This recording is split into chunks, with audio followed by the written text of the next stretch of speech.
क्या दोस्तों आपको पता है विश्व जल सप्ताह 2021 की थीम क्या रखी गई है? शेयर्ड डेस्टिनी 2021 नामक रक्षा अभ्यास कहां आयोजित किया जाएगा? कुश्ती खेल को किस राज्य की सरकार ने गोद लिया है?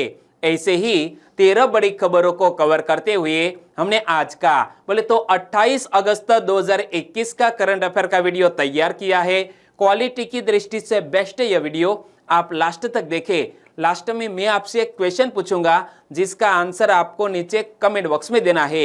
और अभी तक आपने हमारी जीके 2020 चैनल को सब्सक्राइब नहीं किया है तो सब्सक्राइब कीजिए, पास में जो बेल आइकन है उसे भी प्रेस कर दीजिए, क्योंकि आने वाले हर एक वीडियो की अपडेट आपको सबसे पहले मिले।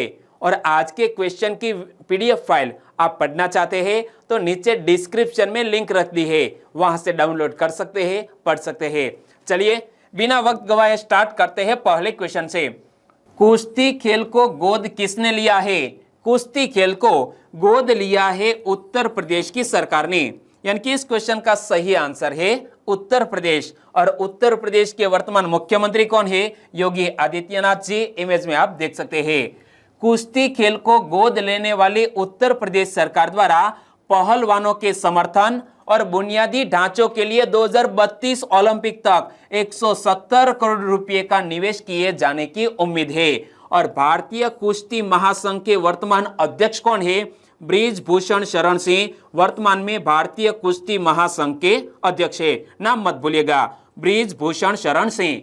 और भारतीय कुश्ती महासंघ ने ओडिशा सरकार के हॉकी खेल को समर्थन देने के कदम से प्रेरणा लेकर उत्तर प्रदेश सरकार से अपने खेल के लिए इसी तरह की मदद की गुजारिश की है। हम सबको पता है कि ओडिशा सरकार द्वारा हॉकी खेल को प्रमोट किया गया है, इसी के तर्ज पर उत्तर प्रदेश सरकार अब कुश्ती को प्रमोट करेगी। और भारतीय कुश्ती महासंघ ने 2018 में टाटा मोटर्स से भी भारतीय कुश्ती के मुख्य प्रायोजक के तौर पर भागीदारी की थी, जिससे उन्हें 12 करोड़ रुपए का वित्तीय सहयोग मिला था। और महासंघ टोक्यो ओलंपिक तक पहलवानों को केंद्रीय अनुबंध दे सका था। और दोस्तों इसी तरह हर क्वेश्चन से जुड़े इंपॉर्टेंट फैक्ट मैं आपके सामने रखता हूं। हमारा यह तरीका आपको अच्छा लगता है, लाइक करना मत भूलिएगा। दूसरा क्वेश्चन है आपकी स्क्रीन पर। हाल ही में संविधान के निर्माण से संबंधित फोटो प्रदर्शनी कहां आयोजित की गई? हाल ही में भारतीय संविधान के निर्माण से संबंधित एक फोटो प्रदर्शनी आयोजित की गई है हमारी देश की कैपिटल नई दिल्ली में, यानी कि इस क्वेश्चन का सही आंसर है नई दिल्ली। और हमारे सूचना एवं प्रसारण मंत्री कौन है? अनुराग सिंह ठाकुर। और हमारे संस्कृति मंत्री कौन है? जी किशन रेड्डी। उन्होंने हाल ही में वर्चुअल तरीके से यह प्रदर्शनी को ओपन किया है। सूचना एवं प्रसारण मंत्री अनुराग सिंह ठाकुर और संस्कृति मंत्री जी किशन रेड्डी नई दिल्ली में संविधान के निर्माण से संबंधित फोटो प्रदर्शनी और चित्रांजलि @75 विषय पर एक फिल्म पोस्टर प्रदर्शनी का वर्चुअल माध्यम से शुभारंभ किया है। तीसरा क्वेश्चन, टोक्यो पैरालंपिक उद्घाटन समारोह में भारत के ध्वजवाहक कौन थे? कुछ सप्ताह पहले मैंने आपको बताया था कि टोक्यो पैरालंपिक उद्घाटन समारोह में भारत के ध्वजवाहक होंगे मरियप्पन थंगावेलु, लेकिन अब टोक्यो पैरालंपिक में भारत की ओर से ध्वजवाहक बनाया गया है टेकचंद को। ऐसा क्यों हुआ? क्योंकि मरियप्पन थंगावेलु टोक्यो जा रहे थे प्लेन में जो बगल में एक व्यक्ति बैठा था वो कोविड पॉजिटिव पाया गया और इसीलिए मरियप्पन थंगावेलु को क्वारंटाइन होना पड़ा और हमारे भारत देश के ध्वजवाहक बने टेकचंद, यानी कि इस क्वेश्चन का सही आंसर है टेकचंद। करेक्शन कर लीजिएगा, इमेज आप देख सकते हैं टेकचंद को। Javelin thrower Tekchand Tokyo Paralympic उद्घाटन समारोह में भारत के ध्वजवाहक थे और टेकचंद को रियो 2016 के स्वर्ण पदक विजेता मरियप्पन थंगावेलु की जगह ध्वजवाहक बनाया गया। क्यों बनाया गया वो मैंने आपको बता दिया। क्या हुआ था? मरियप्पन थंगावेलु ने टोक्यो के लिए जब उड़ान भरी थी तो उनकी सीट के पास बैठे एक व्यक्ति की कोरोना रिपोर्ट सकारात्मक निकली, यानी कि कोविड की रिपोर्ट पॉजिटिव निकली और जिसके बाद मरियप्पन थंगावेलु और भारतीय दल के 5 अन्य लोगों को अगली सूचना तक क्वारंटाइन कर दिया गया। इसलिए हमारे भारत की ओर से ध्वजवाहक बने टेकचंद। चौथा क्वेश्चन, पंजाब के अमृतसर शहर में पुनर्निर्मित जलियांवाला बाग स्मारक परिसर राष्ट्र को समर्पित किसने किया है? पंजाब के अमृतसर शहर में पुनर्निर्मित यह जलियांवाला बाग स्मारक परिसर राष्ट्र को समर्पित किया है हमारे देश के प्रधानमंत्री श्री नरेंद्र मोदी जी ने। यानी कि इस क्वेश्चन का सही आंसर है नरेंद्र मोदी। और यह परिसर में दोस्तों 4 संग्रहालय भी बनाए गए हैं। देखो, 4 संग्रहालय दीर्घायु, बेकार और कम उपयोग की गई इमारतों के पुनः उपयोग के माध्यम से बनाई गई है। दीर्घायु उस अवधि के दौरान पंजाब में सामने आई घटनाओं के ऐतिहासिक मूल्य का प्रदर्शन करेगी। और यहाँ दीर्घाओं में प्रोजेक्शन मैपिंग और 3D प्रतिनिधित्व के साथ साथ कला और मूर्ति कला प्रतिष्ठानों सहित ऑडियो विजुअल तकनीक का एक संलयन होगा। और एक साउंड एंड लाइट शो भी स्थापित किया जाएगा जो कि 13 अप्रैल 1919 के दुर्भाग्यपूर्ण दिन पर हुई घटनाओं को प्रदर्शित करेगा। तो दोस्तों यह भी याद रख लो कि यह पंजाब के अमृतसर शहर में साउंड एंड लाइट शो भी तैयार किया गया है जो 13 अप्रैल 1919 के दिन की यह दुर्भाग्यपूर्ण घटनाओं को प्रदर्शित करेगा। और यहाँ जिक्र किया गया है जलियांवाला बाग हत्याकांड का। तो जलियांवाला बाग हत्याकांड 13 अप्रैल 1919 को हुआ था। आपने कहीं हिस्ट्री में पढ़ा होगा। जलियांवाला बाग हत्याकांड कब हुआ था? 13 अप्रैल 1919 को। और उस घातक दिन पर पंजाब के अमृतसर में जलियांवाला बाग में स्वतंत्रता सेनानियों डॉक्टर सत्यपाल और डॉक्टर सैफुद्दीन किचलू की गिरफ्तारी के विरोध में एक बड़ी भीड़ शांतिपूर्वक एकत्र हुई थी, जहां पर जनरल डायर ने दोस्तों गोलीबार किया और तकरीबन 1000 से अधिक लोगों की मौत हो गई और 1200 से अधिक लोग गंभीर रूप से घायल भी हुए थे। लेकिन ऑफिशियल जो आंकड़ा था वो बहुत छोटा था। 5वां क्वेश्चन, झवेरचंद मेघाणी जी को राष्ट्रपिता गांधी जी ने क्या कहकर सम्मान दिया था? हमारे झवेरचंद मेघाणी जी को हमारे राष्ट्रपिता महात्मा गांधी जी ने क्या कहकर सम्मान दिया था? राष्ट्रीय शायर कहकर सम्मान दिया था। यानी कि इस क्वेश्चन का सही आंसर है राष्ट्रीय शायर। और हमने हमारे भारत देश के राष्ट्रीय शायर को याद क्यों किया है? क्योंकि आज है 28 अगस्त, यानी कि आज झवेरचंद मेघाणी जी की जन्म जयंती है। तो हम राष्ट्रीय शायर को इस अवसर पर भावपूर्ण श्रद्धांजलि अर्पित करते हैं। हम बात करें झवेरचंद मेघाणी जी की। झवेरचंद मेघाणी जी का जन्म गुजरात के सुरेंद्रनगर जिले के चोटीला शहर में हुआ था। और यहाँ पर दोस्तों मां चामुंडा का एक प्रसिद्ध मंदिर भी है। और गुजराती साहित्यकार तथा पत्रकार थे हमारे झवेरचंद मेघाणी जी। गुजराती लोक साहित्य के क्षेत्र में मेघाणी का स्थान सर्वोपरि है। तो यह फैक्ट भी याद रख लो, गुजराती लोक साहित्य के क्षेत्र में मेघाणी जी का स्थान सर्वोपरि है।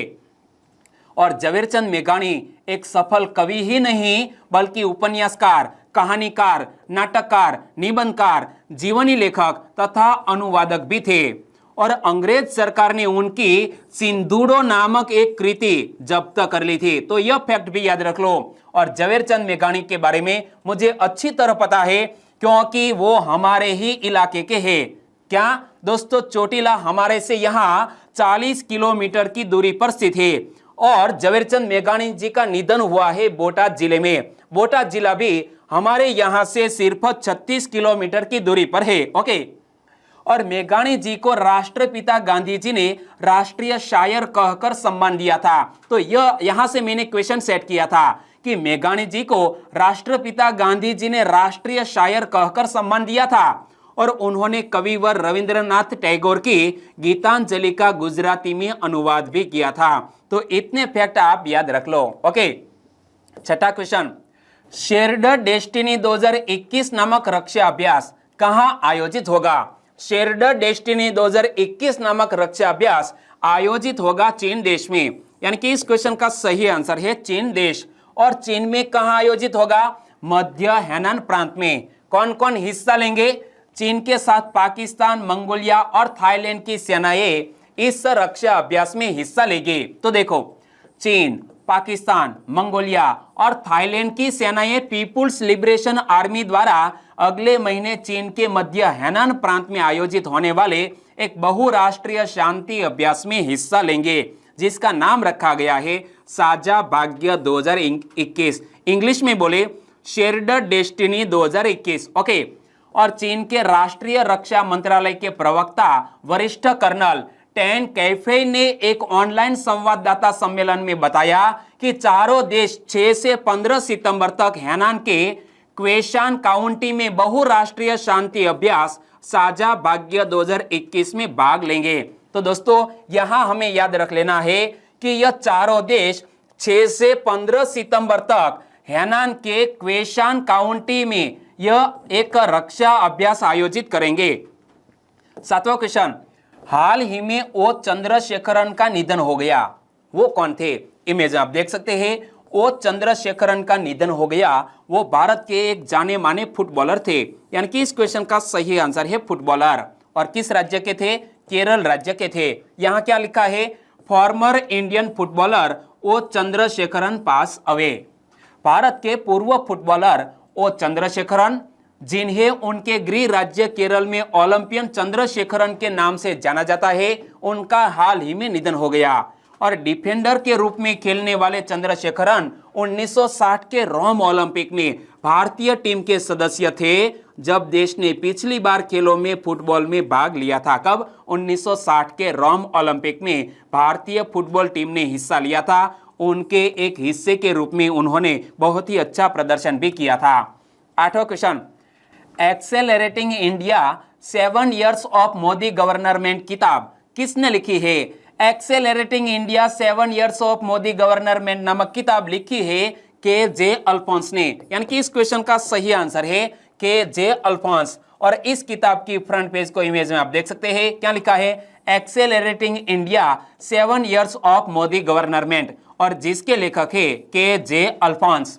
नरेंद्र मोदी सरकार के पहले 7 साल के कार्यकाल पर एक नई किताब accelerating India 7 years of Modi government 9 अगस्त 2021 को रिलीज हुई और उपराष्ट्रपति एम वेंकैया नायडू ने इसका विमोचन किया। और इस किताब की संकल्पना बीजेपी सांसद और भारत सरकार में सचिव रहे के.जे. अल्फोंस ने की है। और पूर्व केंद्रीय मंत्री अल्फोंस ने कहा है कि हमने इस किताब में मोदी सरकार के पहले 7 साल के कार्यकाल के दौरान 25 अलग अलग सेक्टरों जैसा कि आंतरिक सुरक्षा, शिक्षा, स्वास्थ्य आदि में लाई गई नीतियों और कार्यक्रमों का संकलन किया गया है। इस किताब में, किताब का नाम मत भूलिएगा, accelerating India 7 years of Modi government. लेखक है के.जे. अल्फोंस। 9वां क्वेश्चन, विश्व जल सप्ताह 2021 की थीम क्या है? वर्ल्ड वाटर वीक 2021 की थीम बिल्डिंग रिजिलियंस फास्टर है। यानी कि इस क्वेश्चन का सही आंसर है ऑप्शन डी। विश्व जल सप्ताह यानी कि वर्ल्ड वाटर वीक वैश्विक जल मुद्दों और अंतरराष्ट्रीय विकास से संबंधित चिंताओं को दूर करने के लिए 1991 से स्टॉकहोम अंतरराष्ट्रीय जल संस्थान, क्या स्टॉकहोम इंटरनेशनल वाटर इंस्टीट्यूट, जिसे शॉर्ट में हम SIWI बोलते हैं, तो सीवी द्वारा आयोजित एक वार्षिक कार्यक्रम है विश्व जल सप्ताह। और विश्व जल सप्ताह 2021 का आयोजन 23 अगस्त से 27 अगस्त तक पूरी तरह से डिजिटल प्रारूप में किया गया है। और विश्व जल सप्ताह 2021 की थीम क्या रखी गई है? Building resilience faster. क्या? बिल्डिंग रिजिलियंस फास्टर, यह वर्ल्ड वाटर वीक 2021 की थीम। और इसका आयोजन कौन करता है? SIWI। तो सीवी के कार्यकारी निदेशक कौन है? टोरगनी होल्मग्रेन, जो सीवी के वर्तमान कार्यकारी निदेशक है। और सीवी का हेडक्वार्टर कहां पर स्थित है? स्वीडन के स्टॉकहोम में। ओके। 10वां क्वेश्चन, भारत का पहला कृषि क्षेत्रीय सूचकांक GUAREX किसके द्वारा लॉन्च किया गया है? हमारे भारत देश का पहला यह कृषि क्षेत्रीय सूचकांक GUAREX लॉन्च किया गया है NCDEX के द्वारा। यानी कि इस क्वेश्चन का सही आंसर है NCDEX। इसका पूर्ण स्वरूप क्या होता है? National commodity and derivatives exchange limited, NCDEX का पूर्ण स्वरूप है। तो देखो, भारत का पहला सेक्टोरल इंडेक्स में एग्री कमोडिटी बास्केट यानी कि GUAREX national commodity and derivatives exchange limited द्वारा लॉन्च किया गया था। और GUAREX एक मूल्य आधारित क्षेत्रीय सूचकांक है जो वास्तविक समय के आधार पर ग्वार गम रिफाइंड स्प्लिट्स और ग्वार सीड के वायदा अनुबंधों में गति को ट्रैक करता है और यह सूचकांक उत्पाद मूल्य श्रृंखला को बहुत सारे अवसर प्रदान करेगा। और भारत दुनिया का सबसे बड़ा ग्वार उत्पादक देश है, तो यह फैक्ट भी याद रख लो कि दुनिया का सबसे बड़ा ग्वार उत्पादक देश है हमारा भारत देश। और NCDEX के वर्तमान CEO कौन है? विजय कुमार वेंकटरमन, इमेज में आप देख सकते हैं। और NCDEX की स्थापना कब हुई? 15 दिसंबर 2003 को। और इसका हेडक्वार्टर कहां पर स्थित है? मुंबई में। और एक बार इसका पूर्ण स्वरूप भी देख लीजिए। NCDEX पूर्ण स्वरूप है national commodity and derivatives exchange limited. 11वां क्वेश्चन, इंटरनेशनल डॉग डे 2021 कब मनाया गया? प्रतिवर्ष इंटरनेशनल डॉग डे मनाया जाता है 26 अगस्त को, यानी कि इस क्वेश्चन का सही आंसर है 26 अगस्त को इंटरनेशनल डॉग डे मनाया जाता है।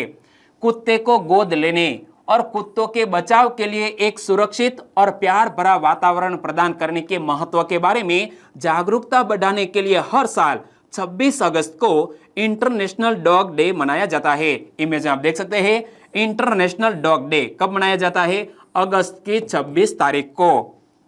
और इस दिन की शुरुआत अमेरिका में 2004 में पालतू और पारिवारिक जीवन शैली विशेषज्ञ, पशु बचाव अधिवक्ता, संरक्षणवादी और डॉग ट्रेनर कॉलिन पेज, कौन? कॉलिन पेज द्वारा नेशनल डॉग डे के रूप में इसकी शुरुआत की गई थी और 26 अगस्त को इस दिन के रूप में चुना गया था। और कॉलिन पेज के परिवार ने अपने पहले कुत्ते शेल्टी को एक पशु आश्रय से गोद लिया था जब वह सिर्फ 10 साल की थी। क्या नाम था? शेल्टी। आगे बात करते हैं 12वें क्वेश्चन की। सरकार ने बैंक कर्मचारी परिवार पेंशन को बढ़ाकर कितने प्रतिशत करने की मंजूरी दी है? हाल ही में केंद्र सरकार ने बैंक कर्मचारी परिवार पेंशन को बढ़ाकर 30% करने की मंजूरी दी है, यानी कि इस क्वेश्चन का सही आंसर है 30%। केंद्र सरकार ने भारतीय बैंक संघ यानी कि इंडियन बैंक्स एसोसिएशन के परिवार पेंशन को अंतिम आहरित वेतन के 30% तक बढ़ाने के प्रस्ताव को मंजूरी दे दी है। और इस अनुमोदन का तत्काल लाभ मृत बैंक कर्मचारी के अंतिम आहरित वेतन के आधार पर सार्वजनिक क्षेत्र के बैंक कर्मचारियों की पारिवारिक पेंशन में अधिकतम 9,284 प्रति माह से 30,000 से 35,000 की वृद्धि होगी। और यहाँ जिक्र किया गया है भारतीय बैंक संघ का, तो भारतीय बैंक संघ के वर्तमान अध्यक्ष कौन है? राजकिरण राय जी, इमेज में आप देख सकते हैं। और भारतीय बैंक संघ के वर्तमान CEO कौन है? सुनील मेहता। और भारतीय बैंक संघ का हेडक्वार्टर मुंबई में स्थित है और स्थापना हुई है 26 सितंबर 1946 को। 13वां और last question, stop TB partnership board के अध्यक्ष के रूप में कार्यभार किसने संभाला? स्टॉप टीबी पार्टनरशिप बोर्ड के अध्यक्ष के रूप में कार्यभार संभाला है श्री मनसुख मांडविया जी ने, यानी कि इस क्वेश्चन का सही आंसर है मनसुख मांडविया जी। इमेज में आप देख सकते हैं केंद्रीय स्वास्थ्य और परिवार कल्याण मंत्री श्री मनसुख मांडविया ने 26 अगस्त 2021 को स्टॉप टीबी पार्टनरशिप बोर्ड के अध्यक्ष के रूप में कार्यभार संभाल लिया है और वह तत्काल प्रभाव से जिम्मेदारी संभालेंगे और 2024 तक इस पद पर बने रहेंगे। कब तक? 2024 तक। और स्टॉप टीबी पार्टनरशिप की बात करें तो यह साझेदारी वर्ष 2000 में एक सार्वजनिक स्वास्थ्य समस्या के रूप में तपेदिक यानी कि टीबी को खत्म करने के लिए स्थापित की गई थी और इसमें अंतरराष्ट्रीय संगठनों, गैर सरकारी और सरकारी संगठनों के साथ साथ रोगी समूहों सहित 1500 भागीदारी संगठन शामिल है। कितने? 1500 भागीदार संगठन शामिल है और इसका सचिवालय स्विट्जरलैंड की कैपिटल जिनेवा में स्थित है। और अब बात करते हैं लास्ट वीडियो के क्वेश्चन की। लास्ट वीडियो में मैंने आपसे क्वेश्चन पूछा था, हाल ही में सुर्खियों में रही मेघना सिंह कौन है? हाल ही में सुर्खियों में रही यह मेघना सिंह हमारे भारत देश की एक क्रिकेटर है। हाल ही में महिला क्रिकेट टीम में मेघना सिंह का चयन हुआ है, इसीलिए करंट अफेयर में आई है। मेघना सिंह बोले तो एक क्रिकेटर। लगभग सभी दोस्तों ने बिल्कुल सही जिक्र किया है। इनमें से कुछ फ्रेंड के नाम लेना चाहूंगा तो वो है जयराज राठवा, दिनेश गढ़वे, शहजाद जुनेजा, आपका भी हमारे चैनल में स्वागत है, अमित जांगीड़, राजेश बोरीचा, गोपाल चुडासमा, वसावा जगदीश, उत्सव भावसार, इन सभी दोस्तों ने बिल्कुल सही आंसर दिया है क्रिकेट। और वाला राकेश, म्यूत जोशी, किंजल गामित, स्पाइडर विराज, कुरिया माधवी, हस्मिता सोलंकी, आशा बारखड़ा, हिरल पटेल, सभी दोस्तों ने बिल्कुल सही आंसर दिया है। मेघना सिंह बोले तो एक क्रिकेटर। और रेखा नीनामा, जिग्नेश वालंद, सहदेव रबारी, आदित्य कुमार, वीरभद्र परमार, कुणाल पांडव, प्रहलाद फतेपरा और वीरभद्र सिंह, सभी दोस्तों को बहुत बहुत धन्यवाद। और आज के वीडियो का क्वेश्चन ये रहा स्क्रीन पर। सहकारिता मंत्रालय में संयुक्त सचिव के पद पर किसको नियुक्त किया गया है? पहले तो हमें पता है कि सहकारिता मंत्रालय हाल ही में बनाया गया है और सहकारिता मंत्रालय में संयुक्त सचिव के पद पर किसको नियुक्त किया गया है? 4 ऑप्शन आपकी स्क्रीन पर है। सही ऑप्शन चुन लिया है तो आंसर दीजिए नीचे कमेंट बॉक्स में। और वीडियो वाकई में आपको अच्छा लगा है, हेल्पफुल लगा है, तो आपके दोस्तों को फेसबुक, व्हाट्सएप या टेलीग्राम के जरिए इस वीडियो के लिंक शेयर करना मत भूलिएगा। बस छोटी सी उम्मीद के साथ वीडियो खत्म करते हैं, फिर मिलेंगे नए करंट अफेयर वीडियो के साथ। तब तक के लिए टेक केयर एंड जय हिंद।